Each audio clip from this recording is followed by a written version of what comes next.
La ilaha illallah Muhammad Rasulullah.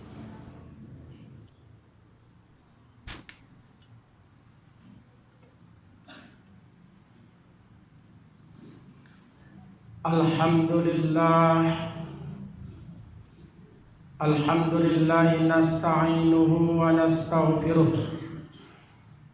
wa na'udzu billahi min shururi anfusina wa min sayyiati a'malina may yahdihillahu fala mudilla lahu wa may yudlilhu fala hadiyalah.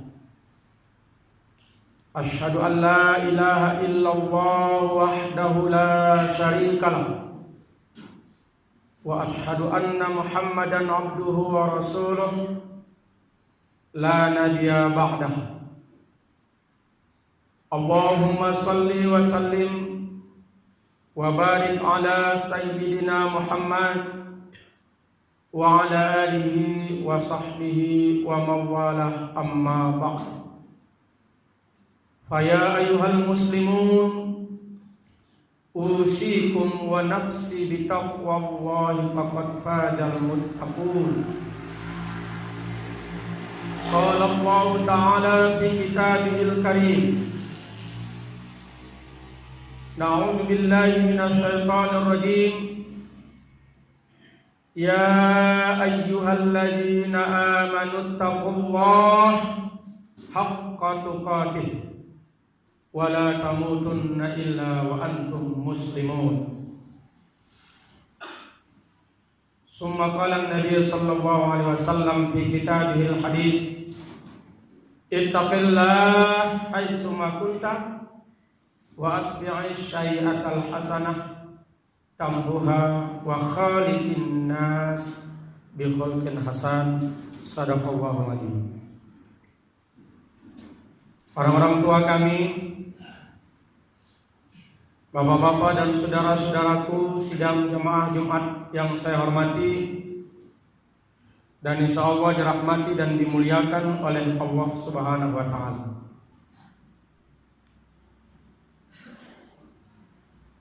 Suatu hari Rasulullah SAW bersabda, yang hadis ini diriwayatkan oleh Ahmad, oleh Syekh Su'aib Al-Ma'ud, mengatakan bahwa hadis tersebut sanadnya hadis sahih. Rasulullah bersabda, inna akhwafa ma akhafa alaikumus syarqul asghar. Kata Rasul, sesuatu yang aku khawatirkan, aku takutkan akan menimpa kalian umatku adalah perbuatan syirik asghar. Qalu wa masyirkul asghar ya Rasulullah. Para sahabat langsung bertanya, apa yang dimaksud dengan syirik asghar wahai Rasulullah? Maka Rasulullah bersabda, qala ar-riya, itulah riya. Salah satunya contoh syirik asghar itu adalah riya.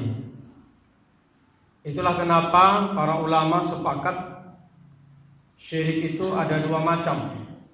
Satu asghar, syirik yang kecil. Satu lagi syirik akbar, syirik yang besar.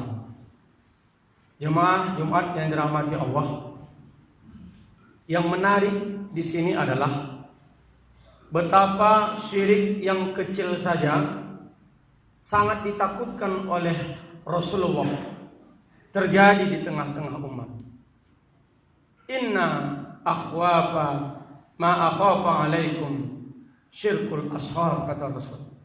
Aku sangat mengkhawatirkan, aku sangat takut terjadi syirik kecil kepada umat. Syirik kecil saja Rasul begitu takut. Syirik kecil saja Rasul begitu khawatir. Kenapa? Karena syirik asghar ini akan merusak nilai ibadah. Sementara syirik akbar akan merusak akidah.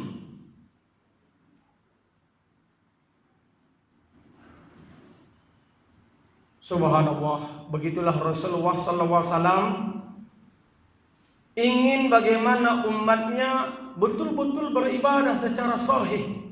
Sahihul ibadah. Ibadahnya harus lurus dengan niatul ikhlas karena Allah Subhanahu wa taala. Tidak karena yang lain. Walaupun dia termasuk syirik asghar, riya itu. Beribadah karena pamer, beribadah karena keinginan sesuatu, beribadah karena faktor-faktor yang lain, tak semata karena Allah tapi ada niat-niat yang lain. Ini termasuk syirik kecil yang sudah sangat dikhawatirkan oleh Rasulullah SAW. Bagaimana pula dengan syirik besar? Ma'asyiral muslimin sidang jamaah Jumat rahimakumullah. Itulah alhamdulillah Allah berikan kita nikmat kesehatan, nikmat kesempatan. Beberapa malam yang lalu di mana tempat rumah ibadah baik masjid maupun mushola melakukan sholat sunat gerhana bulan.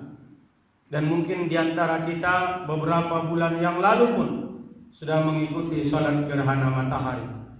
Padahal ini adalah merupakan fenomena alam yang tidak lazim. Bulan purnama terjadi gerhana bulan menurut ilmuwan itu 150 tahun sekali. Berarti orang-orang tua kita saja barangkali belum pernah melakukan sholat sunat gerhana. Bisa jadi anak-anak kita pun belum tentu bisa mendapatkan sholat gerhana matahari dan bulan yang akan terjadi 150 tahun akan datang. Karena umur manusia tidak ada yang pernah lewat dari 100. Kalaupun ada yang lewat pasti dia sudah sakit-sakitan. Maka bersyukurlah kita tidak melewatkan kesempatan itu. Jadi fenomena bukti dari kekuasaan Allah Subhanahu wa taala bukan menjadi tontonan bagi kita, tetapi menjadi tuntunan bagi kita. Itulah kenapa Allah di dalam surah Al-Fussilat surah 41 ayat 37 mengatakan wa min ayatihil laili wan nahar wal samsu wal qamar la tasjudu lisyamsi wala lil qamar wasjudu lillahi alladzi khalaqahunna in kuntum iyyahu ta'budun. Dan di antara tanda-tanda kekuasaannya ialah malam, siang, matahari dan bulan. Matahari, bulan, pergantian siang dan malam itu bukti kekuasaan Allah. Maka jangan kalian sembah matahari maupun bulan. Jangan ada mitos-mitos yang kalian tautkan terhadap kejadian-kejadian itu. Karena orang-orang di luar orang-orang yang beragama Islam, di luar orang-orang yang beriman, memang itulah yang mereka yakini. Bulan punya sesuatu yang dimitoskan, matahari punya sesuatu yang dimitoskan, sehingga mereka pun menyembah bulan, menyembah matahari. Itulah orang Majusi. Tetapi kata Allah, sembahlah Allah yang menciptakannya jika ialah yang kamu hendak sembah. Makanya tidak berlaku syirik bagi orang kafir. Karena orang kafir tidak ada syirik, karena mereka tidak beriman kepada Allah. Kepada orang beriman berlaku syirik, karena dia sudah mengatakan la ilaha illallah. Dia angkat telunjuknya ketika salat dengan mengucapkan kalimat la ilaha illallah. Tidak ada ilah kecuali Allah. Tapi kenapa masih disandingkan perlindungan dan kekuatan yang lain selain Allah? Di dalam suratul Fatihah kita baca iyyaka na'budu wa iyyaka nasta'in. Hanya kepadamu kami menyembah dan hanya kepadamu kami mohon pertolongan dan perlindungan. Tapi selain Allah masih kadang-kadang kita berlindung kepada sesuatu yang tidak ada nas dan tidak ada dalil aklinya. Tunjuk kuburan, isap tangan kalau tidak mau bengkok. Kita percaya walaupun ada sebagian orang tak ada niatku begitu Ustaz, tapi itu sudah syirik akbar. akbar. Makanya orang beriman terjadinya fenomena-fenomena seperti itu. Cukup kata Rasulullah SAW dalam khutbahnya ketika melaksanakan salat kusuf dan salat khusuf, dia hanya mengatakan kepada para sahabat, sesungguhnya matahari dan bulan adalah dua tanda di antara tanda dan kekuasaan Allah. Gerhana ini tidak terjadi karena kematian seseorang atau lahirnya seseorang. Jika melihat hal tersebut, maka berdoalah kepada Allah, bertakbirlah, kerjakanlah salat dan bersedekahlah. Jadi jangan dikait-kaitkan gerhana, oh ada nak mati, ada nak dapat bahaya, ada siang, sehingga ada yang mukul-mukul lonceng seperti kaum-kaum lain. Biarkan mereka, karena syirik tidak berlaku kepada mereka. Tapi kepada orang beriman, yuk banyak berzikir dan banyak bersyukur kepada Allah Subhanahu wa taala. Itulah kenapa Allah, Rasulullah sallallahu alaihi wasallam mengajarkan kepada kita doa yang lazim dibaca oleh Rasul pagi dan sore, diikuti oleh para sahabat. Yang doa itu berbunyi, Allahumma inni a'udzubika an nusyrika bika wa ana a'lam wastaghfiruka lima la a'lam. Ada juga yang membaca, Allahumma inna na'udzubika an nusyrika bika syai'an na'lamu wa nastaghfiruka lima la na'lamu. Ya Allah, sesungguhnya aku berlindung kepadamu agar tidak mensyirikkanmu sedang aku mengetahuinya, dan minta ampun terhadap apa yang tidak aku ketahui.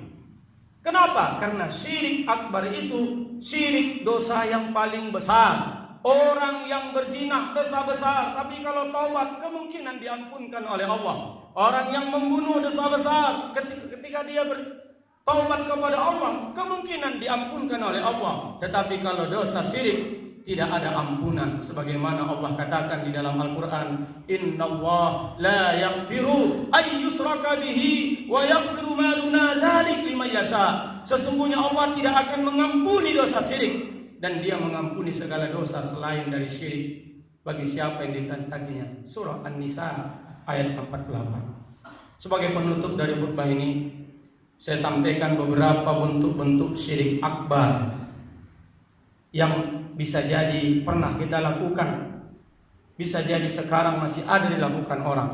Pertama, disebut para ulama adalah bentuk sihir. Sihir ini sudah ada sejak zaman dahulu kala, terutama pada zaman Nabi Musa dengan Fir'aun. Orang mensihir, cuma bahasa sekarang tidak sihir namanya. Ada mungkin mempelet, ada mungkin mempolong.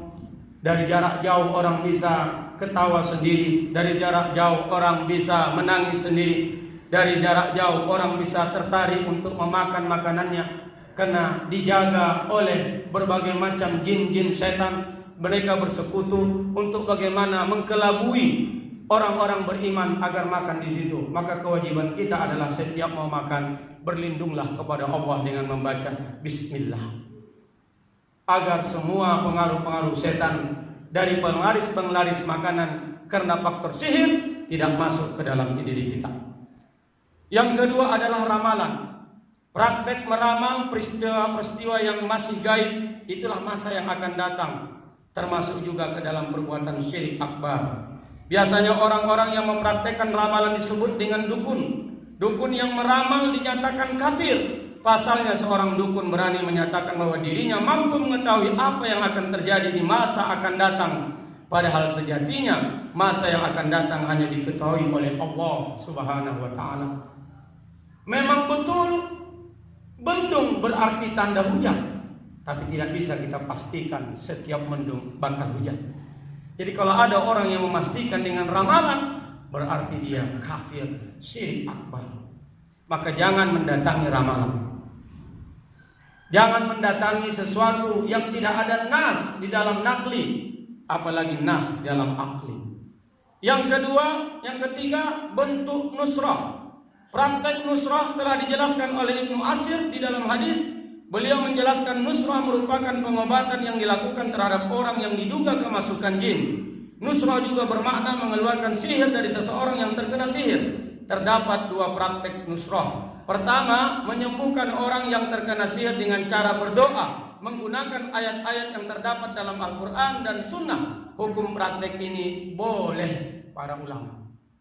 Jadi kalau ada orang kerasukan jin, lalu diusir jin ini dengan doa-doa yang dibaca oleh Rasul, zikir-zikir yang dibaca Rasul, dan ayat-ayat yang ada di dalam Al-Quran, sehingga jin ini keluar, ini diperbolehkan para ulama. Tapi praktik nusrah yang kedua adalah di mana menyembuhkan yang terkena sihir dibalas dengan sihir lagi. Hukumnya prakteknya termasuk haram karena jin sama jin yang berdamai. Dukun diperalat jin, kemasukan juga diperalat oleh jin. Jadi kita diperalat kedua-duanya. Ini yang tidak dibolehkan dalam Islam dan hukumnya syirik akbar. Yang berikutnya bentuk syirik akbar adalah tanjim, perbintangan. Praktek ini disebut juga dengan nuzum. Secara terminologi, kata tanjim dapat diartikan sebagai bentuk amalan untuk mengetahui sesuatu berdasarkan isyarat bintang-bintang. Dan alhamdulillah, na'udzubillah, summa na'udzubillah min dzalik, generasi kita harus jauhkan dari membaca zodiak, ramalan-ramalan bintang yang disebut dengan ramalan Yunani kuno. Apakah Sagittarius, Taurus, tak apa lagi namanya. Dan kadang-kadang anak generasi kita sengaja membeli koran, membeli majalah, memang ada zodiaknya, dan mereka baca itu bukan berita yang mereka baca, dan mereka yakini. Dan ini sepakat para ulama termasuk syirik akbar yang tidak diampuni oleh Allah Subhanahu wa taala. Tanjim juga terbagi menjadi dua, ilmu tas'ir, artinya praktek yang menjadikan bintang dan benda-benda angkasa sebagai petunjuk untuk menentukan arah mata angin dan letak geografis suatu negara dan semacamnya. Termasuk juga di kampung kita bisa jadi bunyi burung pertanda ada orang mau mati. Ini termasuk dalam kategori tanzim. Ada juga sebahagian adat orang-orang tua kita dulu pecah kaca, padahal kaca benda mati dianggap sial sehingga tak jadi berangkat. Ini juga adalah faktor tanjim, meramal sesuatu benda untuk menentukan sesuatu yang akan datang. Nauzubillah, kita berlindung dari hal yang demikian. Yang berikutnya at-tiarah, praktek di masyarakat luas, yaitu adanya keyakinan bila di sebuah rumah nampak seekor kupu-kupu terbang, maka itu pertanda akan kedatangan tamu, dan bila mata bergerak-gerak dengan sendirinya, itu sebagai tanda akan menangis dan lain sebagainya. Itulah yang disebut dengan tiarah dan tergolong perbuatan musyrik. Di dalam hadis Rasulullah SAW bersabda yang artinya tiarah itu syirik, tiarah itu syirik, tiarah itu syirik, kata Rasul 3 kali. Hadis riwayat Abu Daud dan Abdullah bin Mas'ud. Bila Nabi berkata sampai 3 kali, maka itu penekanan sebuah perkara yang penting. Maksudnya jangan sampai sekalipun muslim untuk berbuat syirik. Yang berikutnya tamaim alias jimat. Praktek yang berbudaya di masyarakat adalah dengan mengkalungkan sesuatu di leher anak-anak agar menjalani kehidupan senantiasa selamat. Mengkalungkan di lengannya dengan tanda-tanda yang mitos. Harus kain hitam, harus gelang hitam, berkain hitam, harus benang ini, harus benang ini. Maka ini disebut para ulama tamaim, merupakan bentuk jamak dari kata tamimah. Maksudnya sesuatu yang dikalungkan di leher atau bagian dari tubuh seseorang atau anak-anak dengan maksud agar senantiasa mendatangkan manfaat atau menolak mudarat. Untuk di Indonesia tamaim dikenal secara populer dengan sebutan jimat. Dalam hadis Ibnu Mas'ud berkata Rasulullah, yang artinya aku telah mendengar Rasulullah SAW berkata, sesungguhnya jambi, jimat, pelet atau adalah syirik. Hadis riwayat Ibnu Majah dari Abdullah bin Mas'ud. Inilah hikmah yang dapat kita ambil. Kenapa fenomena alam, gerhana dan bulan, Rasul mengajak sahabat untuk lebih banyak berzikir, lebih banyak bersyukur kepada Allah Subhanahu wa taala, bukan menjadikan momen-momen itu sebagai tempat kita untuk berbuat syirik. Baru saja terjadi di Tanjung Balai, ada parit yang berubah warna, harus berduyun-duyun saudara-saudara kita mengambil parit itu tanpa ada representasi dari dokter, tanpa ada representasi daripada ustaz, tanpa ada representasi dari para dinas kesehatan, langsung mempercayai sesuatu terjadi di dalamnya. Nauzubillah, summa nauzubillah min dzalik. Barakallahu li wa lakum fil Qur'anil Karim wa nafa'ani wa iyyakum bima fihi minal ayati wa dzikri. Aqulu qouli hadza fastaghfiruh innahu huwal ghafurur rahim.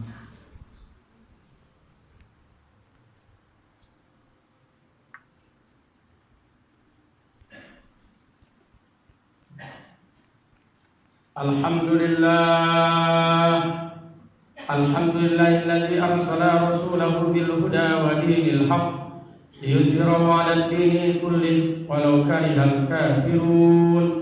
Asyhadu an la ilaha illallah wahdahu la syarika lah wa asyhadu anna Muhammadan 'abduhu wa rasuluh la nabiyya ba'dah. Allahumma shalli 'ala sayyidina Muhammad wa ala alihi wa sahbihi ajma'in. Amma ba'd. Fa ya ayyuhan nas ittaqullaha haqqa tuqatih wa la tamutunna illa wa antum muslimun. Qala Allah ta'ala fi kitabihil karim, inna Allaha malaikatahu yusalluna 'alan nabi ya ayyuhalladzina amanu sallu 'alaihi wa sallimu taslima. Allahumma salli wa sallim ala sayyidina Muhammad wa ala alihi wa sahbihi ajma'in wa tabi'ina lahum bi ihsanin ila yaumiddin warda 'anna ma'hum bi rahmatika ya arhamar rahimin. Allahumma fil muslimina wal muslimat wal mu'minina wal mu'minat al ahya'i minhum wal amwat innaka sami'un qaribun mujibud da'wat ya qadiyal hajat.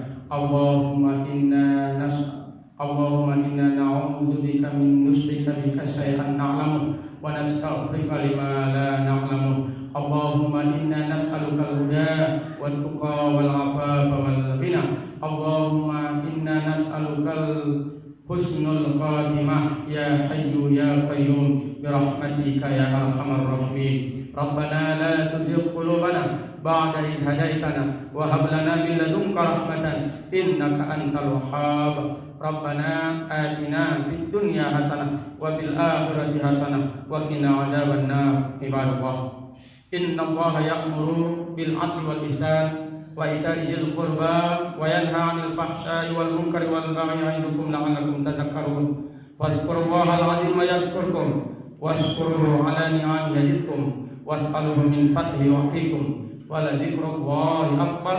Aqimus.